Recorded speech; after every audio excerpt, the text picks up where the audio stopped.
Hey kiddos, so today we are talking about American imperialism from 1898 to 1917. This is an extension of Manifest Destiny. Before the Civil War, we talked about how Americans believed that it was their God-given right to expand westward. They did so for economic reasons, they did so for political reasons, and even for kind of like social reasons, or whether it be God or white superiority, so religion and white superiority.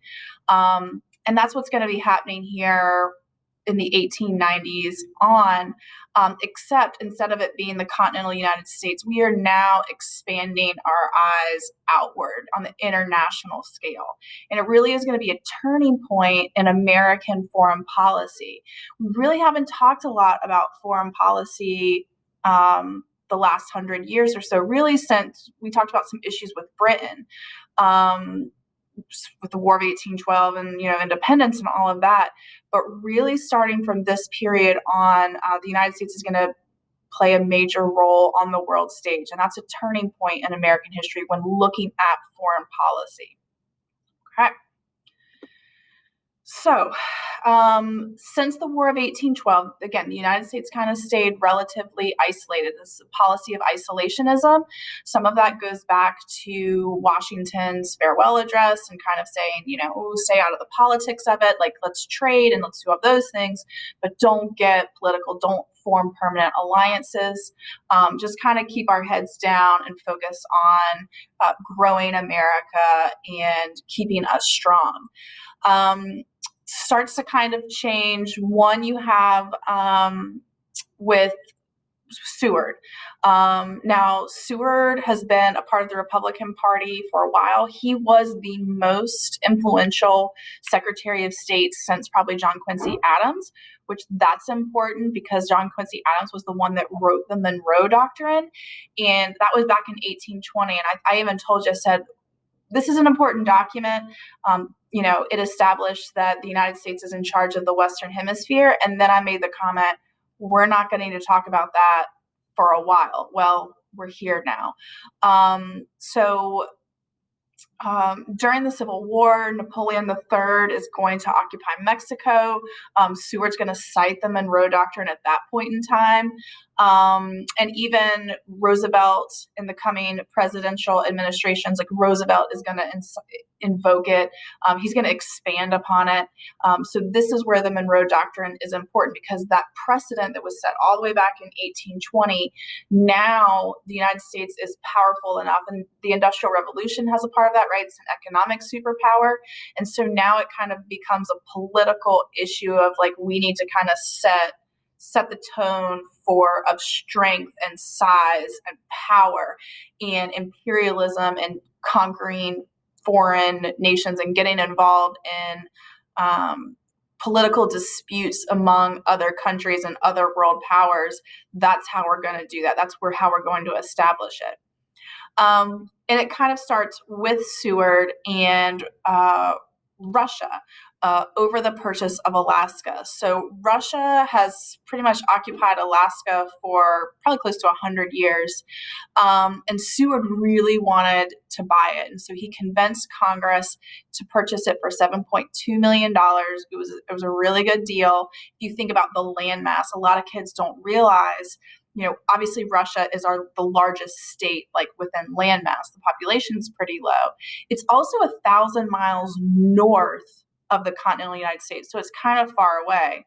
And so because they purchased it, and because it was so far away, and it's this icy tundra and it's cold, and they kind of made jokes. They made fun of him. They said, like, what a waste of time and money. They called it Seward's folly. A folly means like a mistake. Seward's icebox.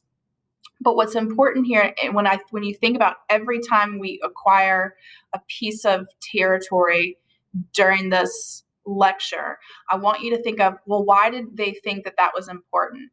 And some of the reasons why are, one, does it offer any type of like natural resources? It did, right? Lumber primarily at that point in time. We now know that like gold is going to be found there. So what does it offer economically? primarily like natural resources or trade. So in this case, it's going to be natural resources. Politically, what does it offer? Well, if you think about its placement, where it the proximity to Russia, to Asia, that kind of stretches out into, the Bering Sea, closer to Russia, closer to Asia. So militarily, that could be important. Today, there are numerous like Coast Guard and Navy bases located in Alaska. So that he kind of foreshadowed that this would be a good placement to have military bases one day.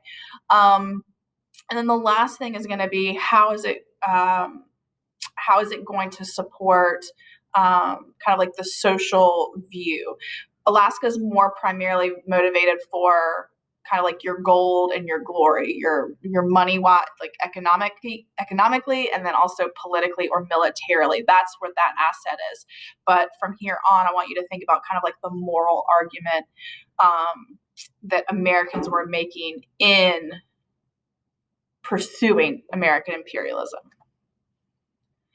So as U.S. industry grew, foreign involvement is also going to grow. I kind of already mentioned that. They're looking for new raw materials, but they're also looking for markets to sell those goods to. So where the Democrats primarily were in favor of westward expansion and manifest destiny, before the Civil War, the Republican Party is primarily going to be your expansionist, your pro-imperialist policy, because for them, that is the party at this point in time in history. Remember, they are really focused on the economy. They are the industrialists. They are looking to expand markets. They're looking to maximize profits. And so they are going to be in favor of expanding into foreign territories for those foreign markets. And so this is a part of new imperialism. Now, just like how industrialists used kind of like social Darwinism, the theory that like survival of the fittest, they're going to use it in this respect as well with international Darwinism. If we're not growing, then we could fall behind. And so survival of the fittest, we have to apply it to the international stage and the economy on that level. We need to continue to grow our economy so that we don't become a second-rate power, because other countries are going to do it, and we can't risk that. So imperialism is either the acquiring of territory or gaining control over the political and economic life of countries. So we are going to gain some territories during this time period, just a few, which a lot of them we still have possession of today. But really also it's kind of this political and economic control that we obviously use today as well. This is where it all begins, where we have so much power and so much wealth. And then also like our military, that pressure gives us the power to affect these nations politically and economically. Britain, France, Germany, Russia, Japan, those are other nations that are going to kind of be struggling to influence these weaker countries. So in world history, you probably learn about like the race for Africa, where they start to divvy up Africa, and they're going after countries in Asia and the islands of the Pacific Ocean. Imperialists believe that if the United States is not competing with them, that they could kind of fall back and become inferior. Advocates of American imperialism are going to include missionaries for that moral justification, that white superiority, the Christian view that like we need to convert people and save them from these savage, uncivilized, ways of life, politicians, because they like the idea of kind of that international Darwinism, some naval strategists, and I'll talk about that in a second, and then journalists also, because this, as war sells newspapers and controversy sells newspapers, and so they benefited grossly through the conflict that's going to come about during this era of American imperialism. So our first group that we're going to talk about are missionaries. And so if you're looking for SFI in an essay, Josiah Strong is a really good example of a Christian missionary that was in favor of imperialism. Americans were convinced, and again, this is very similar to even before the Civil War, where they were moving westward and they were trying to convert Native Americans, that it's their duty to spread the word. And so they're going into Asia, Africa, the Pacific Islands, and it was about racial superiority as well. So it wasn't just like, oh, they're doing the good Christian thing of like converting people. They believed that they were superior and that it was in order to get to heaven, in order to do those good deeds, they needed to convert people, whether they wanted to be converted or not. So if you look at why is there Christianity in the majority of a population in the Pacific Islands or in certain provinces of Asia, this is why. Okay, there was a reactionary movement that kind of rejected that at some point, but there were Christians at this point in time, or because of this. The churches are going to encourage Americans to support government policies that encourage kind of the scope of American government reaching out and having influence in these different countries so that the missionaries can go and do it for a safer place for the missionaries to go and do their work. When we're looking at politicians, again, it's primarily the Republican Party, and it has a lot to do with business, industrialists. You did have maybe some more conservative or more pro-business Democrats that are also going to support it. Most Democrats are kind of more towards progressive reformers, and a lot of progressives did not agree because this is happening simultaneously as the progressive movement. And so like William Jennings Bryan and Jane Addams, people that we know as progressives were considered anti-imperialists. And I'll talk about that in a little bit. Governor Teddy Roosevelt was eager, big supporter, and even historians. So Alfred Mahan, he's a good example because he wrote a book that encouraged and persuaded a lot of these politicians to support it for that political purpose, that military purpose. Again, if you're thinking of your 3Gs. And he argued that when you look at the most powerful empires or nations throughout world history, even if you go into ancient history, one thing that is a constant in all of those major powers is going to be the size of their navy. So if you think in the power of their navy, so whether it's the Vikings or the Greeks or the British, one thing that they all had in common was that strong navy. And so that inspired American politicians and congressmen to really invest a lot of money into the United States Navy during these years.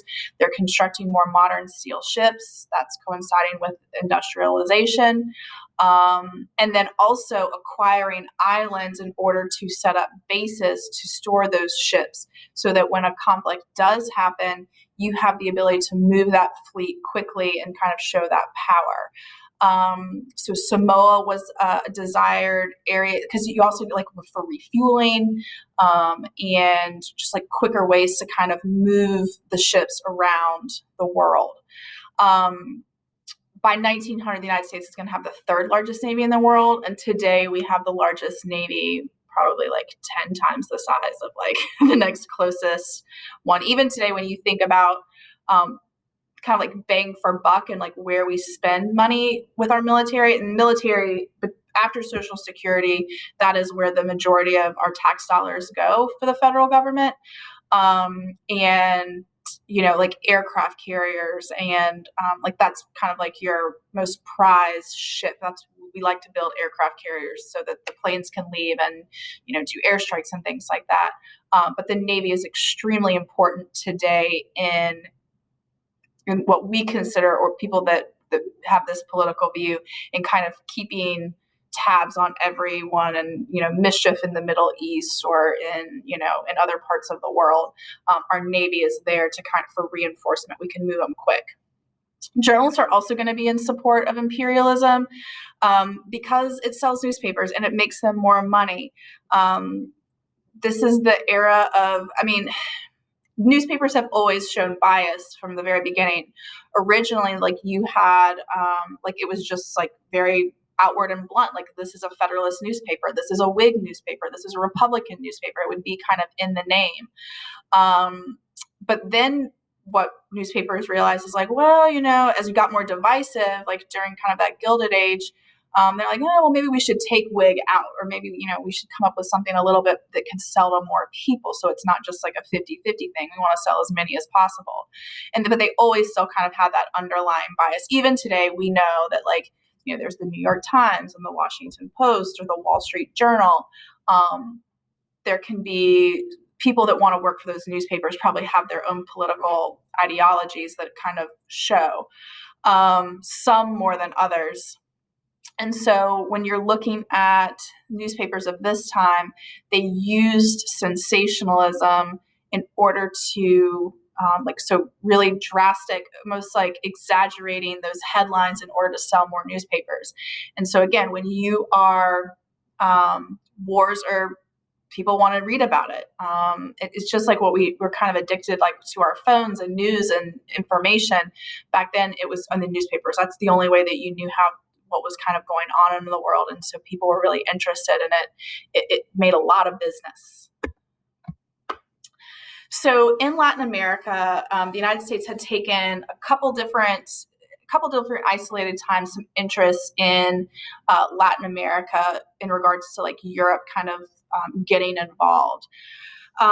Secretary of State Blaine has tried to get some closer ties with Latin America. There was the Pan American Conference where the goal was to get Latin American countries and the United States kind of like this cooperation of trade in particular. So think about it as like, well, I don't want to say NAFTA, but we have the North American Free Trade Agreement with like Mexico and Canada today.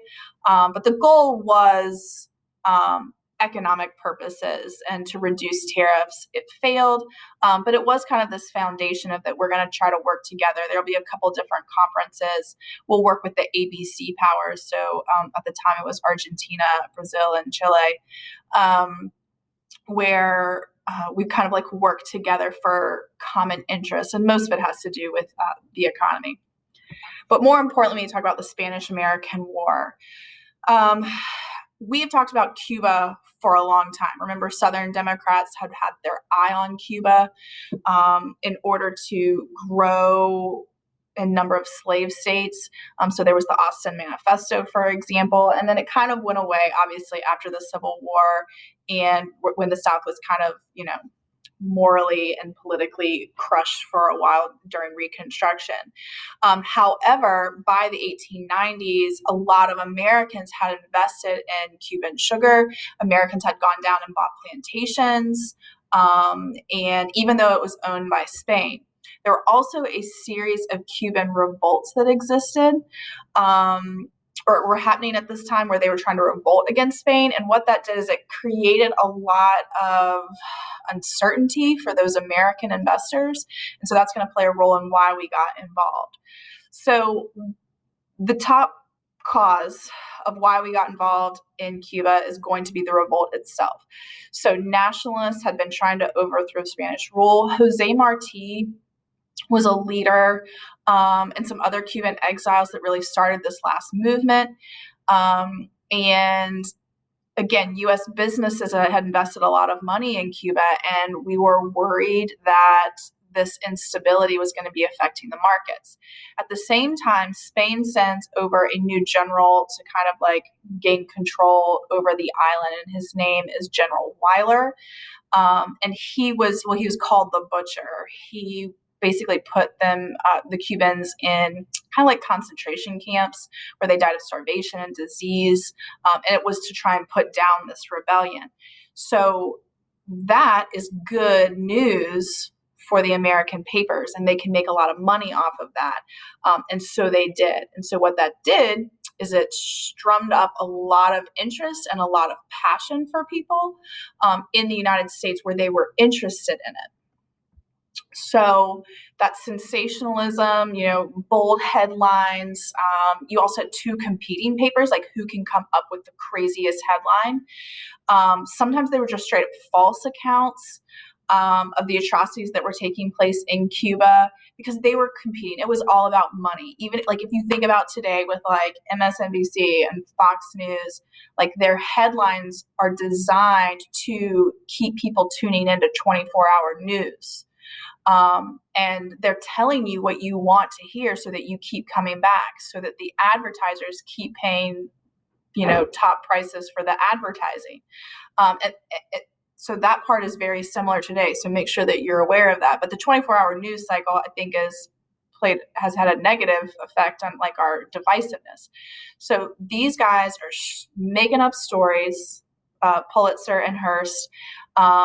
They are exaggerating things. They're selling a ton of newspapers, but it's also really getting a lot of Americans to kind of that moral part, or that, if we're looking at motives as to why we got involved, like people are saying like, oh, like we need to go help them. Meanwhile, politicians are thinking like, like we can make a lot of money off of this, or we can have a lot of political power off of this. And what's going to kind of at its peak is going to be the issuing of the DeLone letter that was found. It was leaked to the New York Journal. The Spanish minister to the United States, DeLone, wrote a letter that was extremely critical of President McKinley. I think he called him like a weak little girl or something. Like he's not going to do anything. Like we can do whatever we want in Spain. Yeah, the Americans are talking about it. It's in the newspapers, but McKinley's not going to do anything. And we've talked about honor before. In the 19th century, and the dueling and all of that. So they don't duel anymore by this point in time in history, but like people were like upset. They're like, oh no, he didn't just talk about our president. And so that's going to heighten more tension, a lot of anti-Spanish sentiment. And then so there's all that tension, and then you kind of have, the match, or the straw that broke the camel's back, and that's the USS Maine. So because there was all of this uncertainty in Cuba, the United States Navy moved the USS Maine, a battleship, to Havana Harbor, and it was sent there to protect American business interests. So like if the Americans needed to evacuate quickly, they had somewhere to go. Or if, I don't know, it was a little bit of an instigated move, I think. But it's sitting in Havana Harbor, and it suddenly explodes, and it kills 260 Americans. And before any investigation or anything, the press accused Spain of blowing up the ship. Okay. Once there was an investigation, experts actually found out that a boiler exploded. But by that point, the damage had kind of been done. Americans believed, even though it was fake news, Americans believed that Spain had blown up the USS Maine, had attacked the United States. So President McKinley issues an ultimatum after the sinking of the Maine to Spain. They said, listen, you need to cease fire with the Cuban revolutionaries. You need to negotiate some sort of treaty or whatever with them. Okay. Spain agreed. They said, yeah, you're right. Like this is getting out of hand. We'll do that. But Americans were like, no, like they're calling for war, because the newspapers were calling for war. And it got out of hand. And so McKinley, trying to stay with popular opinion, sends a war message to Congress. He says, we need to help these people in Cuba, right? So in the bloodshed, we need to protect the lives of American property and U.S. citizens. So that's the money part. We need to end the very serious injury to commerce and trade, so more money. And then this is a constant menace to our peace. Like this, Cuba's annoying us. We just got to take care of this. We can do a better job in Cuba than Spain or the Cuban people. So we need to kind of come in and get this going. A lot of politicians, primarily Democrats and progressives, were like, this is none of our business. But they did say, okay, fine. That's fine. If you want to go to war to help the Cuban people and to protect business interests, then we need to make sure that in this declaration of war that there is an amendment called the Teller Amendment that establishes we have no interest in taking control over Cuba. The Cuban people want independence, so the Cuban people are going to get it, and they wanted it in writing. They didn't want to make it assumed, because remember, other countries, European countries around the world, and like Japan, are taking territory. And so the Democrats, the anti-imperialists, were like, we want it in writing that we're not going to try and take Cuba. And so they signed off on it. It was a quick war. It was like 3 months. Started in the Philippines, because the Philippines, again, you can kind of see that there's strategy in all of this. But the Philippines was a colony of Spain as well. And primarily it's fought in the Philippines and in Cuba itself. Secretary of State at the time, John Hay, called it a splendid little war. So in 1898, Theodore Roosevelt was the Assistant Secretary of the Navy, and he was a big expansionist. He's a really interesting individual. Teddy Roosevelt grew up in a very wealthy New York family. And he had always had this almost like an obsession with the military, and had always had aspirations of serving in the military. He believed wholeheartedly in like honor and duty. And we know that because during the Civil War, his father happened to have been one of the men that had paid that $300 that we had talked about in order to avoid being conscripted during the draft. So someone impoverished basically replaced him. And that was something that always made Teddy Roosevelt ashamed of his father, and it was something that had always kind of been in the back of his head. So when the opportunity, as he saw it, for him to serve during the Spanish-American War, whether the causes were justified or not, we know that he was an expansionist. He wanted to serve. And so he's going to play a role, in particular, he's going to resign as Assistant Secretary of the Navy, and he is going to request his own volunteer regiment, and it was composed of some of his young New York elites that were like Ivy League educated, his friends that he grew up with, wealthy families. So it included some of them.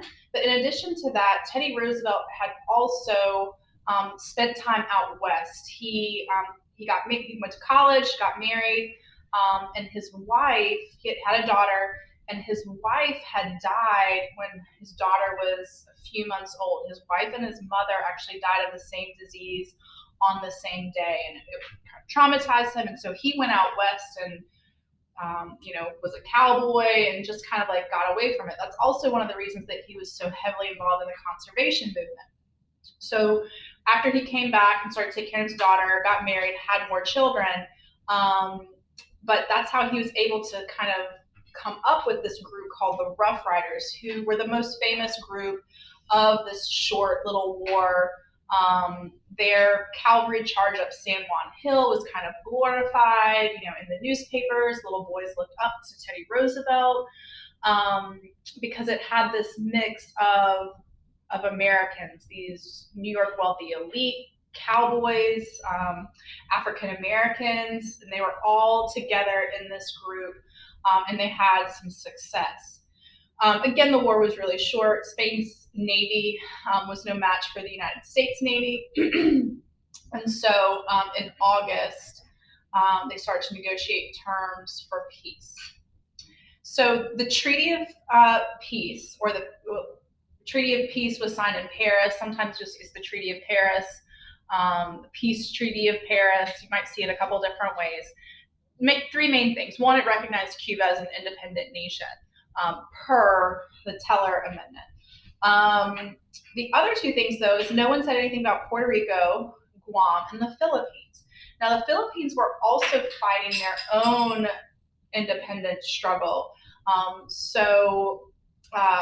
Emilio Aguinaldo was kind of like the Jose Marti of the Philippines. They've been revolting against Spain as well, but that was never mentioned with that declaration of war. So the United States acquires Puerto Rico and Guam as territories. Those are still territories today, or protectorates. And then they paid Spain $20 million for the Philippines, even though the Filipinos had wanted their independence.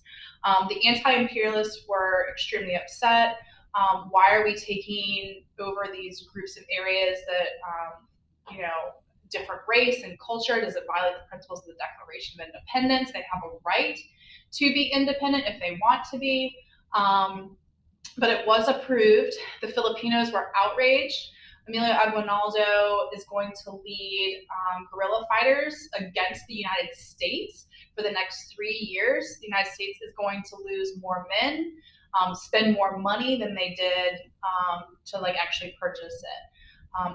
Eventually, they put down that revolution or that rebellion against U.S. control, and the Philippines will stay a part of the United States till after World War II.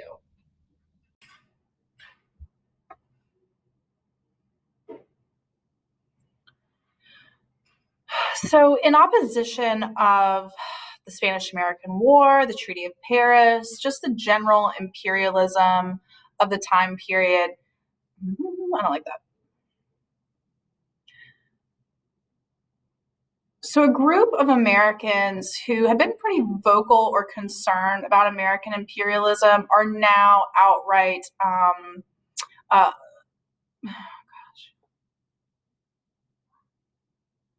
keep messing this up.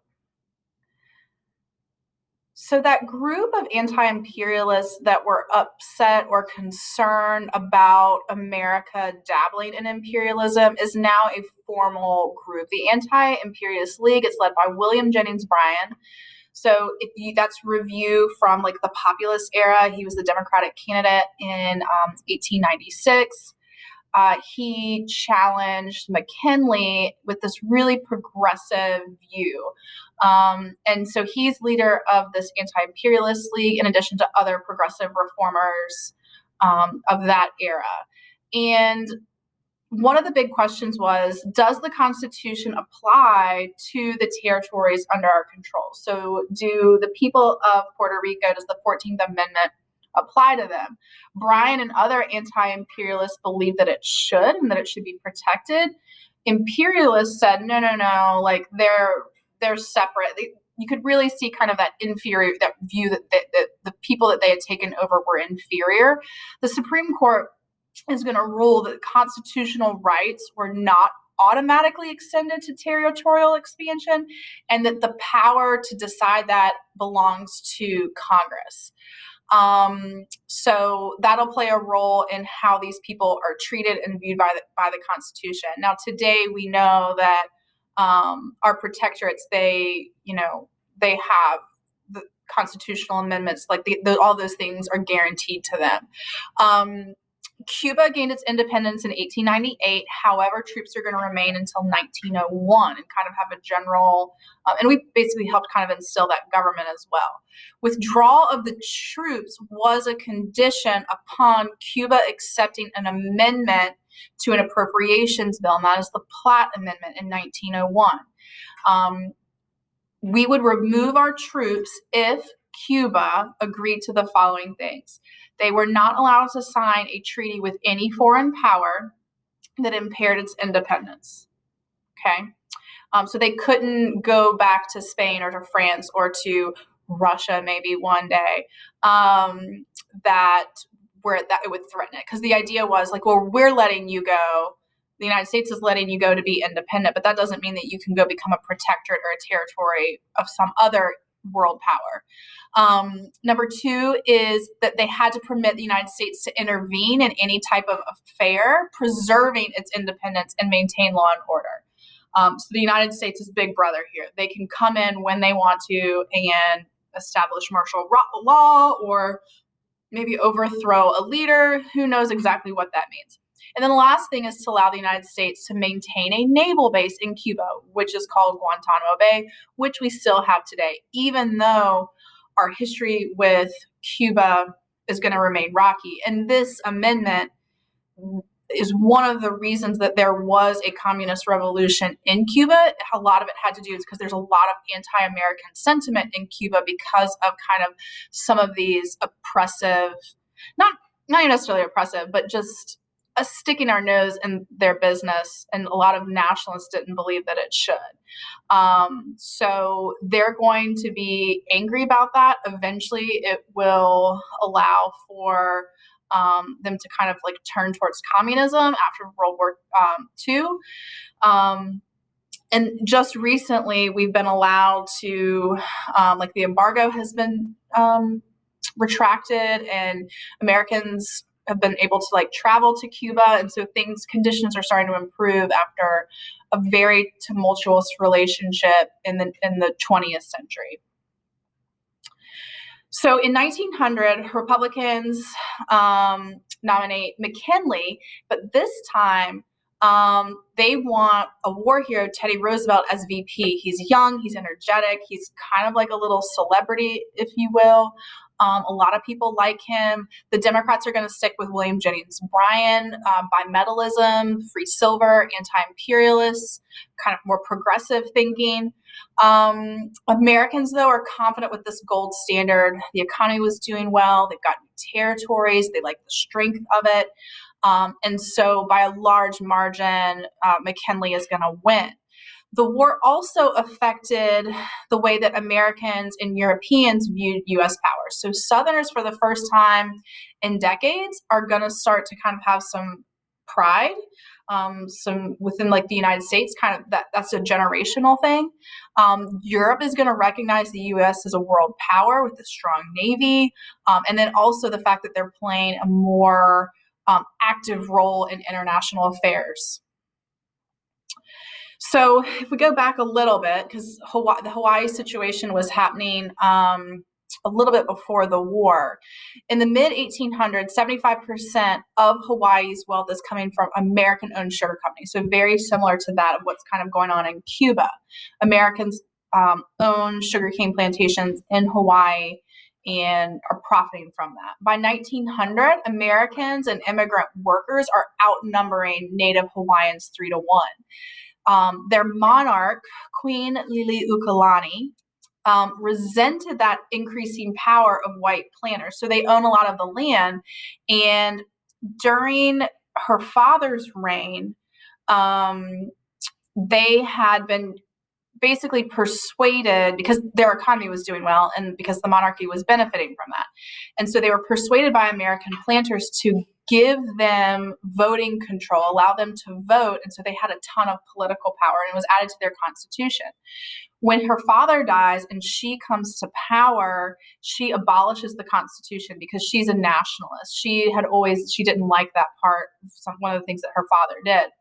And in 1893, those American planters, with the help of the United States Marines, overthrew Queen Liliuokalani, and President Cleveland, who opposed imperialism, refused annexation, but with the outbreak of the Spanish-American War, President McKinley really pushed it, and eventually it is annexed. And it's really kind of shady. The first governor that was appointed, his last name is Dole, as in like fruit company. The islands are important when, again, thinking strategically here. They're really important economically because of that trade, but also militarily. If you think about the location of Hawaii in the Pacific Ocean, we have Pearl Harbor there, other military bases. So it's a territory in 1900. It becomes a U.S. state in 1959. And so that this political cartoon that you can kind of see is a cartoon that was drawn by, I believe this is Kepler. And you have the minister on his sash. You can't really see it. It says McKinley. The Bible that he's holding, it looks like a wedding ceremony. And the book that he's holding is labeled like annexation. You have Hawaii there, that is the bride. Uncle Sam is the groom, and then the man overlooking it, and I think it's titled like Another Shotgun Wedding. He's actually dressed in a Confederate, a fancy Confederate uniform, but he symbolizes a Southern senator who is kind of like overseeing it. So this is obviously being critical of the annexation, and anti-imperialists would agree with this point of view where it's kind of like a forced marriage because of these imperialists and because of money and because of expansionism. They're forcing this, even though Hawaii and they're arguing like Uncle Sam or the American people don't really want it. So in Asia, imperialists see China as this huge market for U.S. goods. This is Republicans were in favor of this. China was really weak at this point in time due to a lot of political corruption. They'd failed to modernize like other nations. It's huge, which that makes it hard to do. And so European nations had these specific zones called spheres of influence, and they basically had separate monopolies on different regions. It limited competition between those industrialized worlds, so they would only sell. So if you look at the map behind me, the different colors signified what country could trade and sell goods in China. It was just kind of this agreement. John Hay, Secretary of State, again, wrote his open door notes, and he said, we're not going to do that. The United States is going to come in, equal trading privileges. We're going to sell in in every province. We're ignoring whatever it is that you guys have set up, because he believed in free market capitalism, an open door policy. No European nation really rejected it. They didn't have anything to say. They just kind of listened to it, which is interesting because that's a diplomatic triumph. I mean, the countries just said, okay, whatever you say, United States. And then, of course, the United States kind of fed off of that power. It will become that guiding principle of American foreign policy in the future, where it's like, hey, we're going to trade with whoever we want. It's kind of interesting, too, because we're going to have like the anti-communism movement during the Cold War, where it's like, oh no, China, Russia, the communists. Eventually, the Republican Party with Richard Nixon, he opens the door for China again for trade. So it's kind of ironic that in these two periods of time, China is kind of the focus of economic focus, and then also the turning point with diplomacy and foreign policy. So in China, there's a rise in nationalism and xenophobia. So they're fearful of foreigners. A lot of Christian missionaries are coming in. And so the Boxers, and you might remember this from world history, were the secret society of Chinese nationalists, and they began to attack pretty violently foreign settlements. They're murdering Christian missionaries, some of them Americans, British, etc. U.S. troops do participate in this coalition of nations. They're going to invade Beijing. They're going to crush the rebellion. And then countries are going to force China to pay them money as like kind of like a reparation. And China is just very weak at this point in time. It's going to also create a lot of like anti-American sentiment there because of it, or Western sentiment. And you can see this image is really interesting because you've got Great Britain, and you've got the Germans and the Russians and the Japanese. They're all trying to kind of carve up China. And then also you see the discrimination that existed in cartoonists at that point in time. Like, look at how each person is, or each individual nationality is depicted. There's a lot of discrimination there as well. So in response to the Boxer Rebellion, Hay is worried that Secretary of State Hay is worried that nations might try to occupy China, right? So just like take over, because that was something everyone was kind of, there's a thin line, like how far can we take this imperialism? So in 1900, not in whatever that is, he wrote a second note that talked about how preserving China's territorial integrity and the safeguard of that. The policy will eventually be cited in the 1930s as well, with as we're dealing with issues with Japan. All right, so McKinley is assassinated after his second inauguration by an anarchist, and we'll talk more about that in class. And so Teddy Roosevelt, he's young, he was the youngest president. So because he was vice president and became president, he and Kennedy kind of go back and forth. Because he was vice president and became president, he was the youngest at that point, but Kennedy was the youngest president, like top ticket, like elected. again, a war hero, boldly, decisively, aggressive foreign policy. And his foreign policy is referred to as big stick policy. His favorite slogan was, "You can walk softly, but carry a big stick," meaning that, and that he was just full of one-liners like that, meaning that I plan on doing right by people and trying to talk things out diplomatically.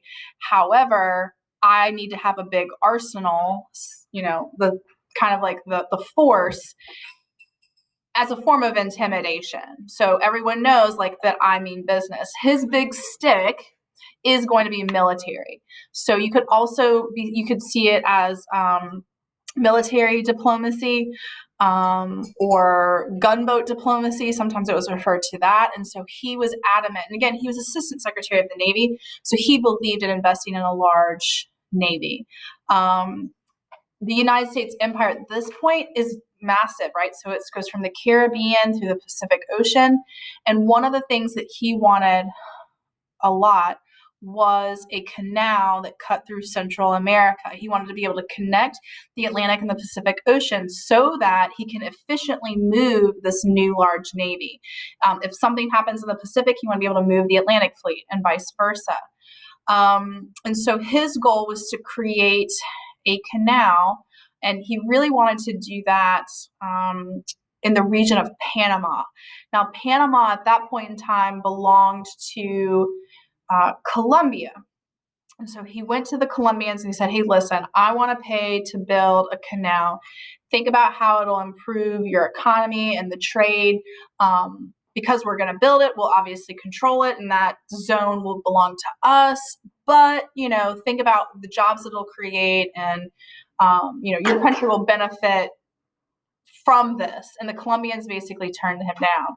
And he didn't like that. So what he did instead then, his plan B was he went to the Panamanians and he basically said, "Hey, don't you want your own independence? Don't you think that you deserve that?" And helped create a revolt in Panama, to where they revolted from Colombia, and the United States Navy just happened to be there with their ships to help. The new Panama government did authorize the treaty, the Hay-Bonao-Varilla Treaty, that granted the U.S. all rights of the 51-mile-long canal, 10 miles wide, so that's the canal zone. It started in 1904. It finished in 1914. Hundreds of laborers died, yellow fever, disease. It was really bad working conditions. Teddy Roosevelt actually went down there. That was a big PR stunt. Got on a crane and operated some equipment because that's just how he was. And a lot of Americans were like, "Yeah, good job, Teddy Roosevelt." But that's how he viewed it. He was like, he wanted to get things done his way.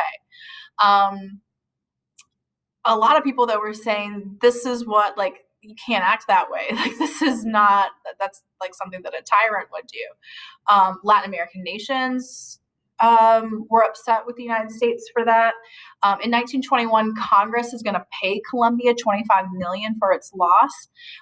That's Woodrow Wilson. So we'll talk about Woodrow Wilson, his moral diplomacy. That was kind of a part of it. And then Jimmy Carter, who in the 70s also promised that in 1999 they would return the canal zone to the Republic of Panama. And so that is something that's going to be done. And Jimmy Carter, again, was kind of like one of these moral compasses on foreign policy. And so it's interesting that that's kind of how that played out, that Woodrow Wilson and his moral diplomacy, and the same thing in Jimmy Carter. That's an interesting connection. Another application of big stick diplomacy in Latin America has to do with the repayment of loans. This is something that a lot of Latin American countries, as they gained their independence, really struggled financially. And they owed a lot of money to European creditors. So the European powers start moving in warships to Venezuela and the Dominican Republic to force them to pay their debt. But Roosevelt, just like what had happened in the 1820s, where they said, no, like, we'll help, like, you need to stay out. He used the Monroe Doctrine. He added on to it the Roosevelt Corollary, where he would send our Navy, our gunboats to occupy those ports in order to manage the collection of those taxes or and fees to the European powers. And for 20 years, U.S. presidents used the Roosevelt corollary to justify U.S. forces struggling in nations. The result, long-term negative consequence, is poor relations in Latin America. Like, Latin American countries are like, mind your own business, stay out. So there are going to be some long-term consequences. But at the time, Americans were like, yeah, like Teddy Roosevelt, United States, like, look how impressive we are and how powerful we are. People listen to us. And so people really liked that. Other issue is with Japan and Russia. They have this rivalry between the two. It leads to war. Teddy Roosevelt's going to negotiate the Treaty of Portsmouth, and he's going to win the Nobel Peace Prize for that.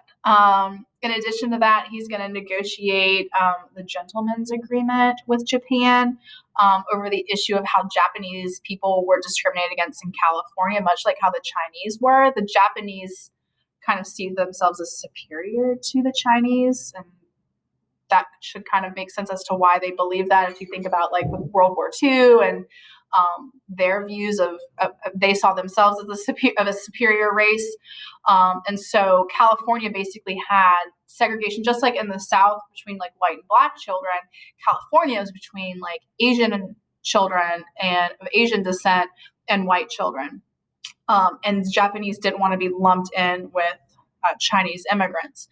In addition to that, you had Roosevelt's Great White Fleet between 1907 and 1909. So they built this, huge fleet of really like beautiful steel ships.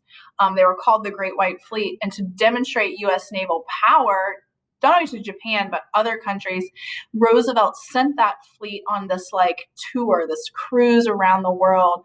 And they came into major ports and they showed what the American Navy looked like and how big it was. So Teddy Roosevelt made it very clear that when he ran for president in, I don't remember the year, 1904. Okay. So in 1904, when Teddy Roosevelt ran for re-election, he made it very clear that he believed that because he had taken over just 2 months after McKinley was inaugurated, right, is when he was assassinated, Teddy Roosevelt pretty much served McKinley's 4 years. So he served 4 years, one re-election in 1904, that was going to be it. He was going to stick with that Washingtonian tradition of serving 2 terms, and then it was time for the next one. And so because he was so popular, he handpicked his friend William Howard Taft to be his successor. He wanted him to be president. Taft was a little bit more hesitant. That was not what he wanted to do. He wanted to be a Supreme Court justice one day. But he listened to his friend and he ran for president in 1908 and won. Teddy Roosevelt really hoped that Taft would just be an extension of him, right? So if you think of Washington and Adams and Jackson and Van Buren, Reagan and Bush 41, it was just like an extension of it. And so even though he had not been his vice president. But Taft was just not as aggressive in foreign policy or even on progressive reforms as Teddy Roosevelt was. And so Taft's foreign policy was a little bit different. So instead of being like really aggressive and this big military, which was all still there, he just didn't like gloat about it, I guess, or use it as aggressively. Instead, he was thinking more fiscally. He was fiscally more conservative, kind of more on the conservative Republican side. And so his goal foreign policy was to use American investors' money in order to be diplomatic with other countries, right? So you can call it dollar diplomacy. That's what his is known for. Taft believed if you use those American financial investments in China and Central America, it would lead to stability in those regions and then promote U.S. business interests. Because in a lot of these places, there's that lack of stability, which is why European countries and the United States are interested in it, is because they think that they can create stability. But do you create that stability with military control, or does that create more hostility? That's kind of what Taft thought. So instead, let's just like invest in these countries and hope that it brings long-term more economic success. One of the big problems, though, of this time period is that anti-imperialist views are starting to really grow with the progressive era, and also worldwide, and so it's not as popular. So the first test is going to be in China, and if you're trying to think of an example of like Taft and dollar diplomacy, I would probably stick with the railroads. American bankers were the ones that financed and invested in those railroads, starting in like 1911. And that's probably the biggest like success of Taft's policy. Again, he just wasn't aggressive as Taft or as Wilson was in trying to promote it. Like he didn't really want to be president, and so he just didn't really push it as hard. So Taft is going to lose re-election in 1912 to Woodrow Wilson, and the reason that Taft loses is because Roosevelt is upset with Taft. And so Roosevelt actually runs for president as well for the Republican nomination. But because Teddy Roosevelt was so progressive, and I'll talk more about that in that lecture of the progressive era, a lot of conservative Republicans didn't want to support Teddy Roosevelt, even though he was extremely popular. So they stuck with Taft because Taft was more conservative. And so he didn't get the Republican nomination, so he ran third party ticket for the Progressive Party or the Bull Moose Party, and that split the Republican ticket, and it allowed for the first Democrat in a long time, Woodrow Wilson, to become president. Woodrow Wilson's moral diplomacy, he talked about a new freedom. He really wanted to go after. He was very progressive, but in foreign affairs, he wanted to right the wrongs that he felt Taft and Teddy Roosevelt had done in foreign policy. So he opposed imperialism, opposed big stick and dollar diplomacy. He wasn't very successful in this. He tried, but the real thing, if you think about moral diplomacy, when we get to World War I, because he's going to be president during World War I, and we look at his 14 points and his idea for a League of Nations, that really lines up with moral diplomacy. His Secretary of State is going to be William Jennings Bryan, so Anti-Imperialist League, populist, and really want to demonstrate respect for foreign nations. So, for example, in the Philippines, you have the Jones Act, which basically says, like, we are going to guarantee you a Bill of Rights, universal male suffrage, citizenship, and that they would eventually get independence, which is, again, it's not going to be until after World War II. But still, they're trying to improve relations there. They grant citizenship to Puerto Rico. The Panama Canal, he urges Congress to start giving the Panamanians more control over it. Roosevelt's really upset. But that was just kind of his views. We need to right some of the wrongs. It's created a lot of anti-American sentiment in other parts of the world, and he was worried about how that would play out long term, which was kind of smart. Even though Woodrow Wilson was not a great guy, he was a white supremacist. So it is interesting that he had this moral vision for the world, even though he discriminated so much against African Americans in this country. It's an interesting complexity to Woodrow Wilson. And one of the big things that really Wilson struggled with was what was going on in Mexico. So Mexico was having some trouble in these years with democratically elected president. There was a revolution, civil war, and General Huerta seized power in 1913. He basically had the democratically elected president killed. So Wilson refused to recognize this military dictatorship. And instead, the United States, aided the revolutionaries who were fighting Huerta. Okay, and this is something that we do a lot, and we're going to do it a lot during the Cold War too, where if we don't like the leader, we're going to kind of support the opposition.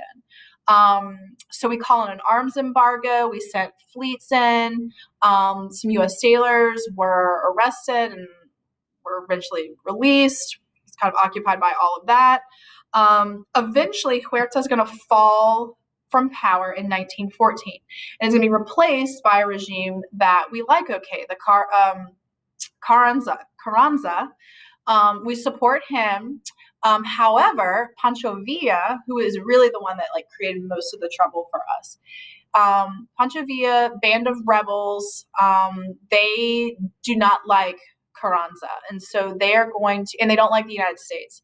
And so they have a series of rebellions. They're going to cross the U.S. border and try and they kill Americans in Texas and New Mexico. And in March, Wilson sends John J. Pershing from Spanish-American War into Mexico. So that's sovereign, right? Like we're not supposed to send our troops into foreign nations to go after someone, even though we do it. And so that upset the Mexican government. They protested that. In fact, members of North Carolina, like in Winston-Salem, like the Forsyth County group of volunteer militia, I guess is what they would be called, actually were assigned to Pershing and were in Mexico, like chasing after Pancho Villa. Pershing never found Villa. And then as we get closer to World War I, it's just kind of forgotten.